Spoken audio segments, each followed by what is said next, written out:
ओम श्री गणेशाय नमः। ओम नमो भगवते वासुदेवाय नमः। श्रीमद्भागवत महापुराण प्रथम स्कंद का अष्टदश अध्याय। सूर्य जी कहते हैं, अद्भुत कर्मा भगवान श्री कृष्ण की कृपा से राजा परीक्षित अपनी माता की कोख में अश्वत्थामा के ब्रह्मास्त्र से जल जाने पर भी मरे नहीं। जिस समय ब्राह्मण के शाप से उन्हें डसने के लिए तक्षक आया, उस समय वे प्राणनाश के महान भय से भी भयभीत नहीं हुए, क्योंकि उन्होंने अपना चित्त भगवान श्री कृष्ण के चरणों में समर्पित कर रखा था। उन्होंने सबकी आसक्ति छोड़ दी। गंगा तट पर जाकर श्री सुखदेव जी से उपदेश ग्रहण किया और इस प्रकार भगवान के स्वरूप को जानकर अपने शरीर को त्याग दिया। जो लोग भगवान श्री कृष्ण की लीला कथा करते रहते हैं, उस कथामृत का पान करते रहते हैं और इन दोनों ही साधनों के द्वारा उनके चरण कमलों का स्मरण करते रहते हैं, उन्हें अंतकाल में भी मोह नहीं होता। जब तक पृथ्वी पर अभिमन्यु नंदन महाराज परीक्षित सम्राट रहे, तब तक चारों ओर व्याप्त हो जाने पर भी कलयुग का कुछ भी प्रभाव नहीं था। वैसे तो जिस क्षण श्री कृष्ण ने पृथ्वी का परित्याग किया, उसी समय पृथ्वी में अधर्म का मूल कारण कलयुग आ गया था। भ्रमर के समान सारग्राहिक सम्राट परीक्षित कलयुग से कोई द्वेष नहीं रखते थे, क्योंकि इसमें यह एक बहुत बड़ा गुण है कि पुण्य कर्म तो संकल्प मात्र से ही फलीभूत हो जाते हैं, परंतु पाप कर्म का फल शरीर से करने पर ही मिलता है, संकल्प मात्र से नहीं। यह भेड़िए के समान बालकों के प्रति शूरवीर और धीर वीर पुरुषों के लिए बड़ा भीरू है। यह प्रमादी मनुष्यों को अपने वश में करने के लिए ही सदा सावधान रहता है। शौनक आदि ऋषियों, आप लोगों को मैंने भगवान की कथा से युक्त राजा परीक्षित का पवित्र चरित्र सुनाया। आप लोगों ने यही पूछा था। भगवान श्री कृष्ण कीर्तन करने योग्य बहुत सी लीलाएं करते हैं, इसलिए उनके गुण और लीलाओं से संबंध रखने वाली जितनी भी कथाएं हैं, कल्याणकामी पुरुषों को उन सब का सेवन करना चाहिए। ऋषियों ने कहा, सौम्य स्वभाव सूर्य जी, आप युग युग जिए, क्योंकि मृत्यु के प्रभाव में पड़े हुए हम लोगों को आप भगवान श्री कृष्ण के अमृतमय उज्ज्वल कीर्ति का श्रवण कराते हैं। यज्ञ करते करते उसके धुएं से हम लोगों का शरीर धूमिल हो गया है, फिर भी इस कर्म का कोई विश्वास नहीं है। इधर आप तो वर्तमान में ही भगवान श्री कृष्णचंद्र के चरण कमलों का मादक और मधुर मधु पिलाकर हमें तृप्त कर रहे हैं। भगवत प्रेमी भक्तों के लव मात्र के सत्संग से स्वर्ग एवं मोक्ष की भी तुलना नहीं की जा सकती। फिर मनुष्य के तुच्छ भोगों की तो बात ही क्या है। ऐसा कौन रस मर्मज्ञ होगा जो महापुरुषों के एकमात्र जीवन सर्वस्व श्री कृष्ण की लीला कथाओं से तृप्त हो जाए। समस्त प्राकृत गुणों से अतीत भगवान के अचिंत्य अनंत कल्याण में गुण गणों का पार तो ब्रह्मा शंकर आदि बड़े बड़े योगेश्वर भी नहीं पा सके।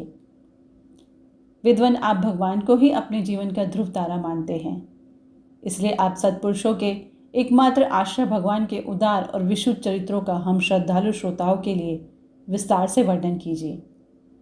भगवान के परम प्रेमी महाबुद्धि परीक्षित ने सुखदेव जी के उपदेश किए हुए जिस ज्ञान से मोक्ष स्वरूप भगवान के चरण कमलों को प्राप्त किया, आप कृपा करके उसी ज्ञान और परीक्षित के परम पवित्र उपख्यान का वर्णन कीजिए, क्योंकि उसमें कोई बात छिपकर नहीं कही गई होगी और भगवत प्रेम की अद्भुत योग निष्ठा का निरूपण किया गया होगा। उसमें पद पद पर भगवान श्री कृष्ण की लीलाओं का वर्णन हुआ होगा। भगवान के प्यारे भक्तों को वैसा प्रसंग सुनने में बड़ा रस मिलता है। सूर्य जी कहते हैं, अहो, विलोम जाति में उत्पन्न होने पर भी महात्माओं की सेवा करने के कारण आज हमारा जन्म सफल हो गया, क्योंकि महापुरुषों के साथ बातचीत करने मात्र से ही नीच कुल में उत्पन्न होने की मनोव्यथा शीघ्र ही मिट जाती है। फिर उन लोगों की तो बात ही क्या है जो सत्पुरुषों के एकमात्र आश्रय भगवान का नाम लेते हैं। भगवान की शक्ति अनंत है, वे स्वयं अनंत हैं। वास्तव में उनके गुणों की अनंतता के कारण ही उन्हें अनंत कहा गया है। भगवान के गुणों की समता भी जब कोई नहीं कर सकता, तब उनसे बढ़कर तो कोई हो ही कैसे सकता है। उनके गुणों की यह विशेषता समझाने के लिए इतना कह देना ही पर्याप्त है कि लक्ष्मी जी अपने को प्राप्त करने की इच्छा से प्रार्थना करने वाले ब्रह्मादि देवताओं को छोड़कर भगवान के ना चाहने पर भी उनके चरण कमलों की रज का ही सेवन करती है। ब्रह्मा जी ने भगवान के चरणों का प्रक्षालन करने के लिए जो जल समर्पित किया था वही उनके चरण नखों से निकलकर गंगा जी के रूप में प्रवाहित हुआ। यह जल महादेव जी सहित सारे जगत को पवित्र करता है। ऐसी अवस्था में त्रिभुवन में श्री कृष्ण के अतिरिक्त भगवान शब्द का दूसरा और क्या अर्थ हो सकता है। जिनके प्रेम को प्राप्त करके धीर पुरुष बिना किसी हिचक के देह गेह आदि की दृढ़ आसक्ति को छोड़ देते हैं और उस अंतिम परमहंस आश्रम को स्वीकार करते हैं जिसमें किसी को कष्ट ना पहुंचाना और सब ओर से उपशांत हो जाना ही स्वधर्म होता है। सूर्य के समान प्रकाशमान महात्माओं, आप लोगों ने मुझसे जो कुछ पूछा है वह मैं अपनी समझ के अनुसार सुनाता हूँ। जैसे पक्षी अपनी शक्ति के अनुसार आकाश में उड़ते हैं, वैसे ही विद्वान लोग भी अपनी अपनी बुद्धि के अनुसार ही श्री कृष्ण की लीलाओं का वर्णन करते हैं। एक दिन राजा परीक्षित धनुष लेकर वन में शिकार खेलने गए हुए थे। हिरणों के पीछे दौड़ते दौड़ते वे थक गए। उन्हें बड़े जोर की भूख और प्यास लगी। जब कहीं उन्हें कोई जलाशय नहीं मिला तब वे पास के ही एक ऋषि के आश्रम में घुस गए। उन्होंने देखा कि वहां आंखें बंद करके शांत भाव से एक मुनि आसन पर बैठे हुए हैं। इंद्रिय, प्राण, मन और बुद्धि के निरुद्ध हो जाने से वे संसार से ऊपर उठ गए थे। जागृत, स्वप्न, सुषुप्ति तीनों अवस्थाओं से रहित निर्विकार ब्रह्म रूप तुरीय पद में वे स्थित थे। उनका शरीर बिखरी हुई जटाओं से और कृष्ण मृग चर्म से ढका हुआ था। राजा परीक्षित ने ऐसे ही अवस्था में उनसे जल मांगा क्योंकि प्यास से उनका गला सूखा जा रहा था। जब राजा को वहां बैठने के लिए तिनके का आसन भी ना मिला, किसी ने उन्हें भूमि पर भी बैठने को ना कहा। अर्घ्य और आदर भरी मीठी बातें तो कहाँ से मिलती। तब अपने को अपमानित सा मानकर वे क्रोध के वश हो गए। शौनक जी वे भूख प्यास से छटपटा रहे थे, इसलिए एकाएक उन्हें ब्राह्मण के प्रति ईर्ष्या और क्रोध हो आया। उनके जीवन में इस प्रकार का यह पहला ही अवसर था। वहां से लौटते समय उन्होंने क्रोधवश धनुष की नोक से एक मरा सांप उठाकर ऋषि के गले में डाल दिया और अपनी राजधानी में चले आए। उनके मन में यह बात आई कि इन्होंने जो अपने नेत्र बंद कर रखे हैं, सो क्या वास्तव में इन्होंने अपनी सारी इंद्रिय वृत्तियों का निरोध कर लिया है, अथवा इन राजाओं से हमारा क्या प्रयोजन है। यो सोचकर इन्होंने झूठ मूठ समाधि का ढोंग रच रखा है। उन शमीक मुनि का पुत्र बड़ा तेजस्वी था। वह दूसरे ऋषि कुमारों के साथ पास ही खेल रहा था। जब उस बालक ने सुना कि राजा ने मेरे पिता के साथ दुर्व्यवहार किया है, तब वह इस प्रकार कहने लगा, हे नरपति कहलाने वाले, उच्चिष्ट भोजी कौवों के समान सुंड मुंड होकर कितना अन्याय करने लगे हैं। ब्राह्मणों के दास होकर भी दरवाजे पर पहरा देने वाले कुकुर के समान अपने स्वामी का ही तिरस्कार करते हैं। ब्राह्मणों ने क्षत्रियों को अपना द्वारपाल बनाया है। उन्हें द्वार पर रहकर रक्षा करनी चाहिए। घर में घुसकर स्वामी के बर्तनों में खाने का उसे कोई अधिकार नहीं है। अतएव उन्मार्ग गमियों के शासक भगवान श्री कृष्ण के परम धाम पधार जाने पर इन मर्यादा तोड़ने वालों को आज मैं दंड देता हूँ। मेरा तपोबल देखो। अपने साथी बालकों से इस प्रकार कहकर क्रोध से लाल लाल आंखें वाले उस ऋषि कुमार ने कौशिकी नदी के जल से आचमन करके अपनी वाणी रूपी वज्र का प्रयोग किया। कुलांगर परीक्षित ने मेरे पिता का अपमान करके मर्यादा का उल्लंघन किया है, इसलिए मेरी प्रेरणा से आज के 7वें दिन उसे तक्षक सर्प डस लेगा। इसके बाद वह बालक अपने आश्रम पर आया और अपने पिता के गले में सांप देकर उसे बड़ा दुख हुआ और वह दहाड़ मार कर रोने लगा।